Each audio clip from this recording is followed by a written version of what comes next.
यस्मान्नो द्विजते लोको लोकान्नो द्विजते च यः हर्षामर्ष भयोद्वेगैर्मुक्तो यः सच्च मे प्रिय। हे प्रिय आत्मन, आज मैं तुम्हें बताता हूँ कि मुझे कौन सबसे अधिक प्रिय है।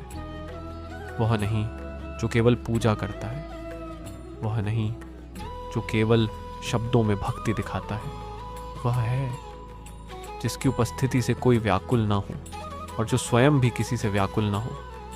सुनो, क्या तुम्हारे कारण किसी के मन में भय आता है? क्या तुम्हारे शब्द किसी को चोट पहुंचाते हैं? क्या तुम्हारा व्यवहार किसी को अशांत करता है? अगर हाँ, तो अभी तुम्हें बहुत कुछ सीखना है। हे अर्जुन, सच्चा योगी वही है जिसकी उपस्थिति शांति फैलाती है। सुनो एक कहानी। एक साधु नदी किनारे रहता था।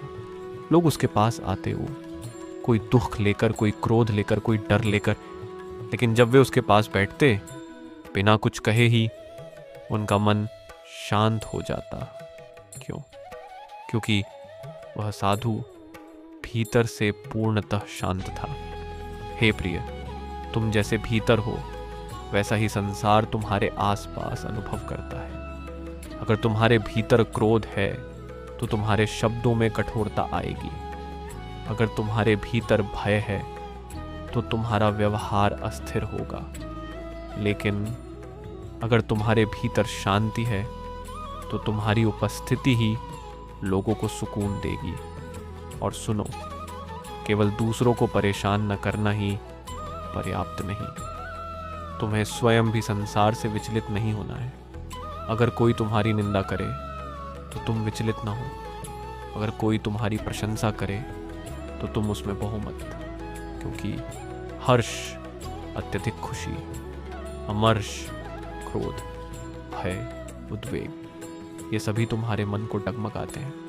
मैं तुमसे कहता हूँ, इन सबसे ऊपर उठो, अपने मन को स्थिर करो, अपनी चेतना को शांत करो।